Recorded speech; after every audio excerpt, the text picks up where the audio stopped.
welcome to Mimi Meets. I'm Movie Mad Mimi. I'd just like to congratulate you on the announcement for season 2. I mean, your phone must be buzzing today. Thank you so much. Thank you so much. I'm so glad, that it's been accepted around the world so well. I think Vijay just gave me the numbers, and it's number 3 in India right now. Otherwise, it was number 1 for very long. And it's number 6 globally, a non-English show.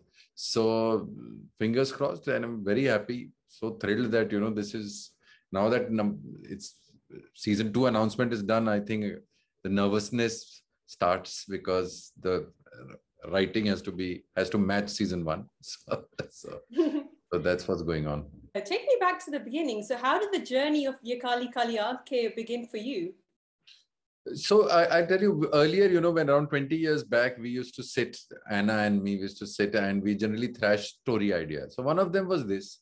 And then we parked it because such quirky thrillers and all were not. Our television is a little conservative here, and those days I was doing television mainly.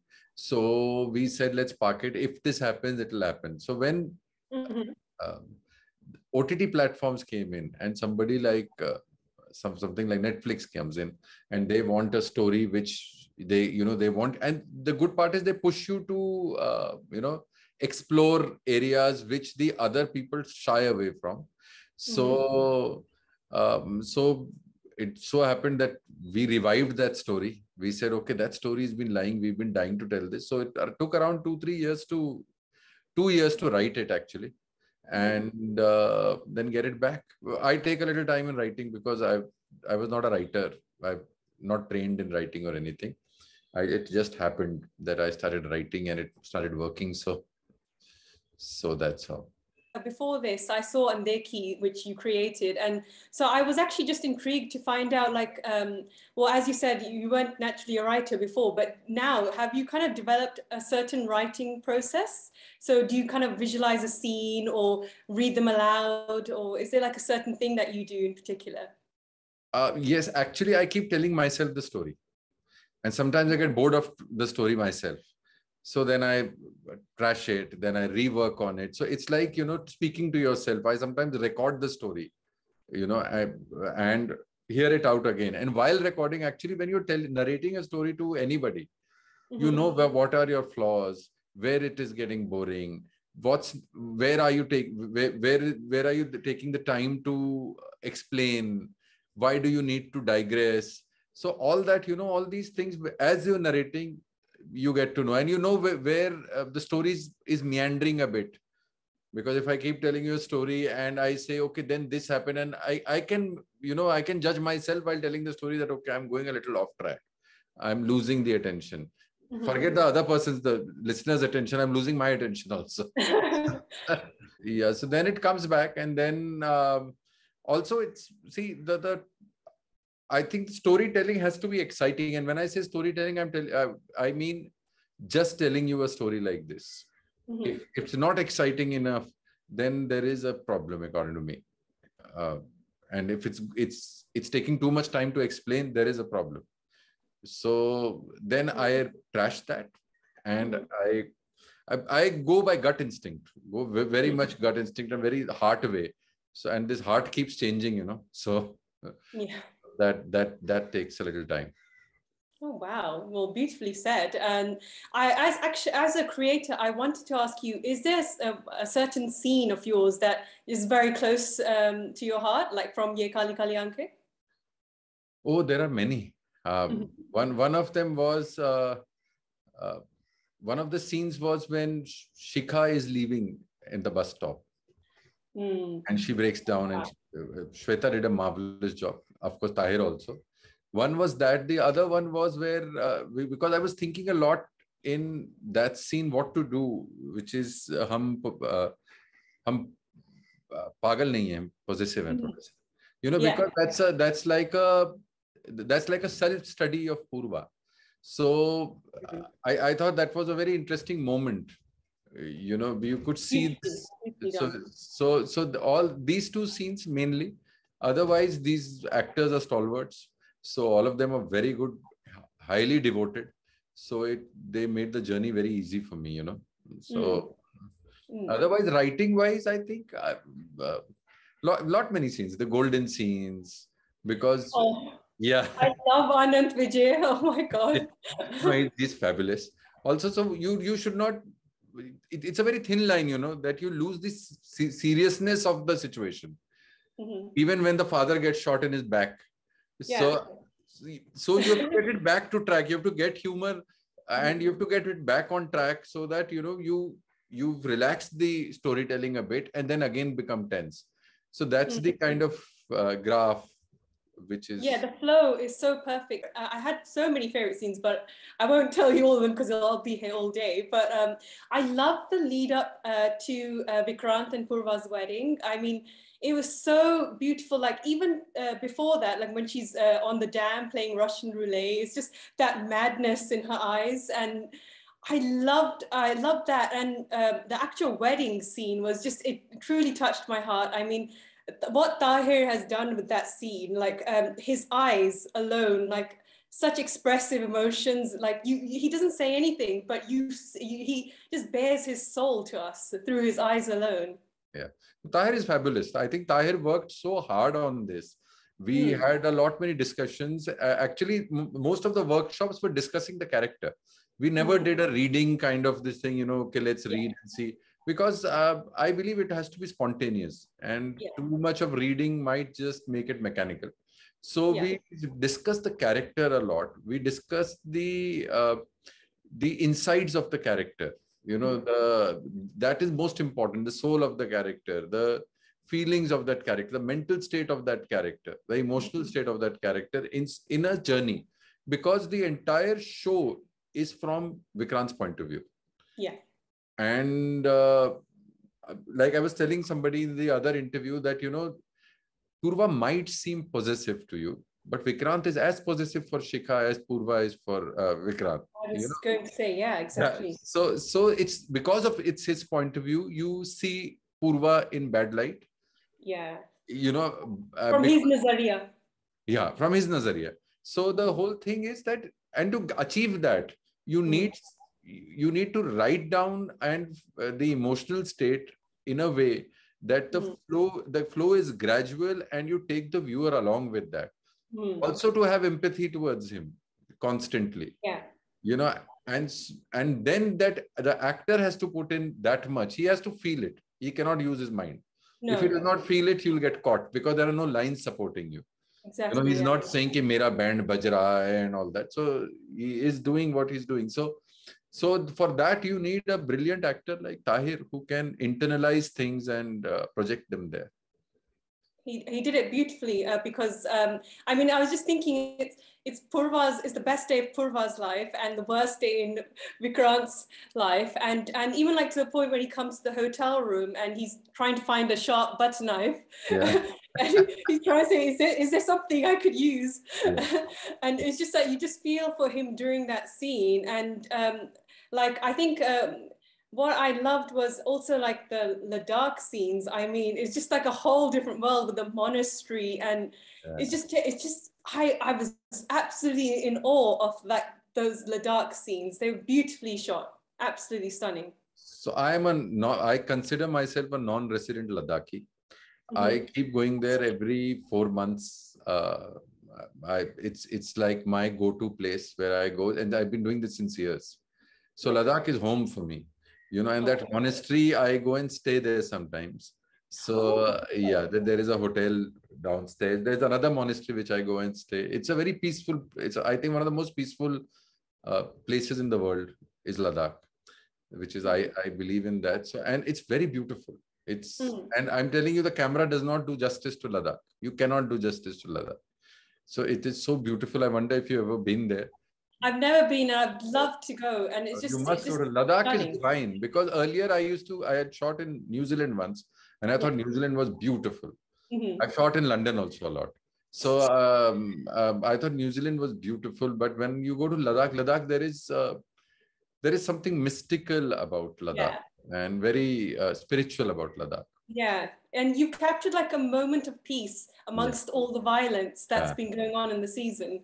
And that's why I love those Ladakh scenes. Even like when Arun Oday's climbing the mountain and chilling, I mean, it just gave me like sort of Jim Morrison vibes from, you know, the song The End, when he's right there. Yeah, he's gracing us with his presence in the background. I'm so happy. Hi, Jim. But it's you know the song The End, like when the killer woke before dawn, he put his boots on. I don't know, they just gives me those chills, those sort of Jaws type chills. And I just love that scene when he's climbing and he's literally, he can't breathe, he's suffocating, but like he's like meant to do his job. And it's just stunning, like the whole, that sort of build up. Arunodaya has to act as if he cannot breathe, because that man is a mountain himself. He is I worked with him earlier on Aparan. So he's a sweetheart of mine. He is the gentle giant. I call him the gentle giant, and he wouldn't stop climbing. So we had to tell him, listen, you have to go breathless, because he makes it look very easy. It's very it's very difficult otherwise, but Arunodaya does it like, and yes, he's so good in the show. You know, he comes in late and he's so good in the show. He's left such a lasting impression in those last 2 episodes. I mean, like his introduction in that cinema hall up until like the end scene, I'm thinking you just left such a huge impact, and that shows like the gravitas that his character and he has himself as a person. And so I had written an introduction scene before that, you know, that we would show him maybe doing a hit job. But then I thought I'll take it out, because it's let there be a surprise. Let's just let it go organically. And so when he comes and sits, and you are so engrossed in Vikrant's tale that when he comes and sits, you suddenly get a jolt. Oh, exactly. So that was the idea. So then I did not shoot that scene. Then I deleted that scene, and because this was giving me a better shock or a surprise or a very understated kind of a entry into the show. So that was the idea. And if we're talking about characters, I'd love to talk about my favorite, Purva. Anchal is just super, like, it's just, I love that sort of shararat in her eyes throughout the show. And she's absolutely amazing. The way, what she's done with that performance, she's so commanding. And she's like fully like in charge of like the scene whenever she turns up. Anchal is like a child. Anchal is, you know, so I'd worked with her in Nandeki, and she will ask you 100 questions. She'll be a bundle of nerves before the shoot, and she will the good part about Anchal is that she does it from the heart. So I knew this from Andeki, and she had joined us 6 days before we started the shoot. Wow. Yeah, she just joined 6 days before we started the shoot. She had no time to prepare actually. So she had some classes with me, mainly with the Devyendu Bhattacharya, who played the inspector in Andeki. The DSP. The DSP. So we all share a rapport, and he is very gifted, Debu. So he had a crash course for 5 days, and she came on the set and she was bang on, because I know Achal, you know, that her first take and second take might be different because it comes from the heart.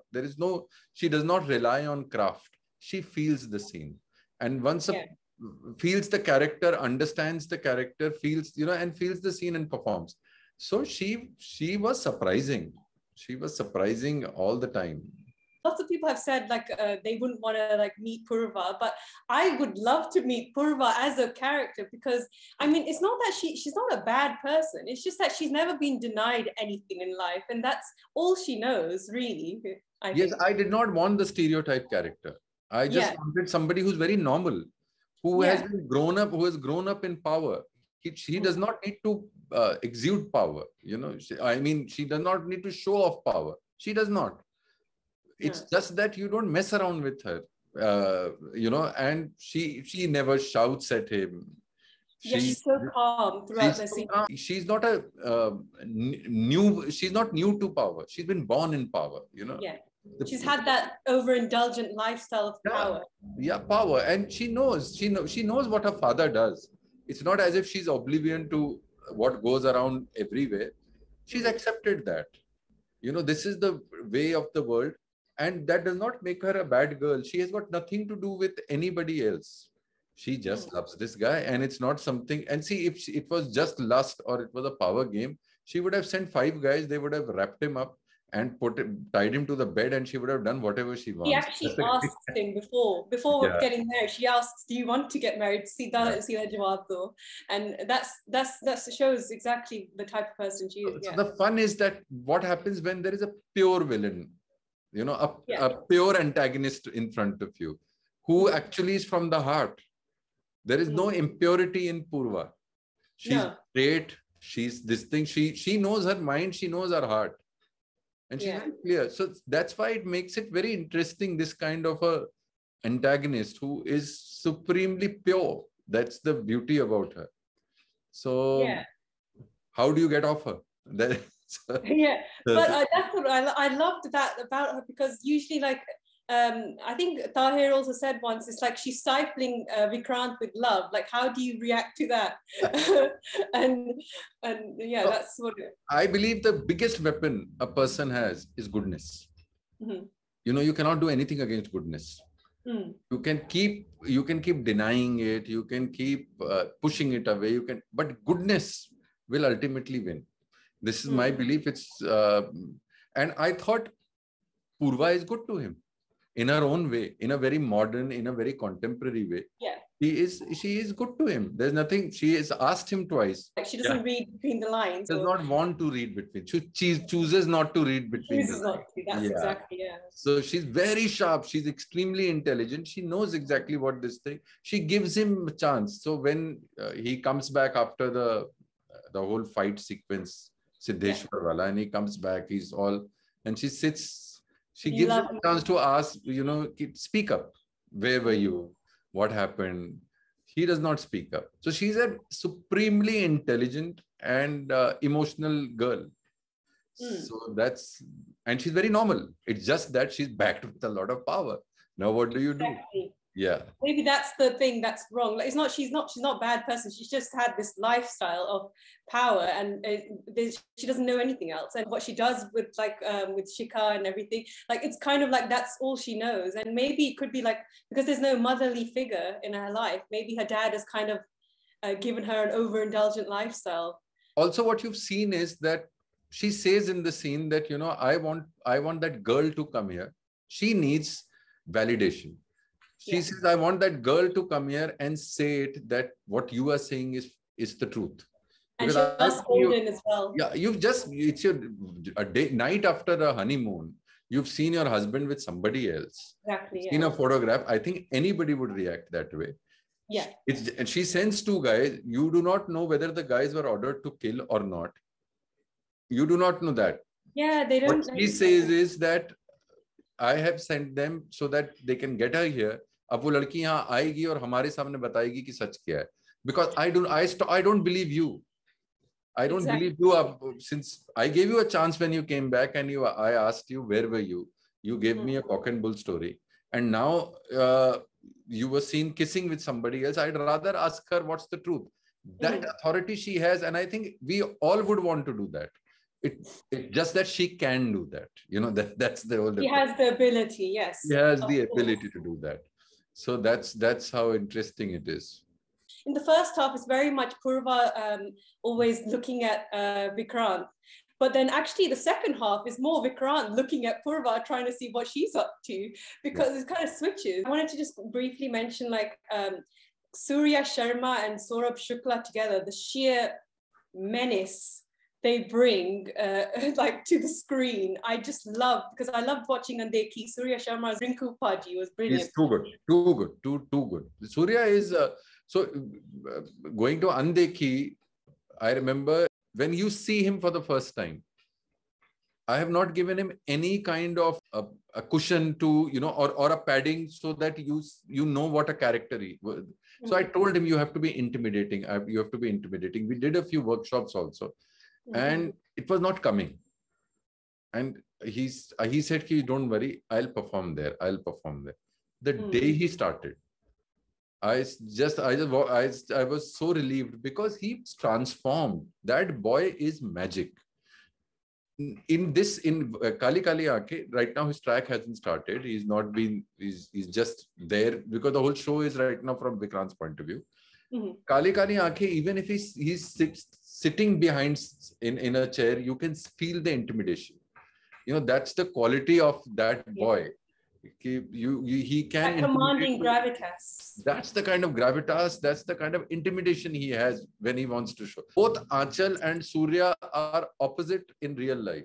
I've just seen them as Surya Sharma as Rinku Paji or Dharmesh, so I wouldn't know what to expect. But Surya is very humble, extremely humble, you know, and Aanchal is a baby. So she's all over the place, and she's the good thing about Aanchal is because of her innocence in her whole persona, and there is a very pleasant feel to Aanchal. You know, there's a very naturally pleasant. She's got a lovely smile, and if such a person is after you and knows her power, it becomes more interesting. So I thought she fits the bill. She looks very real. That's the beauty about her. She looks like a wholesome girl. That's the beauty of it.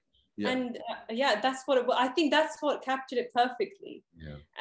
And on a final note, I'd just like to speak about the music. I mean, what Shivam and Anuj have done with the music is so breathtaking. It captures the soul of the show. I just love, like, I'm listening to the soundtrack every day. I love it.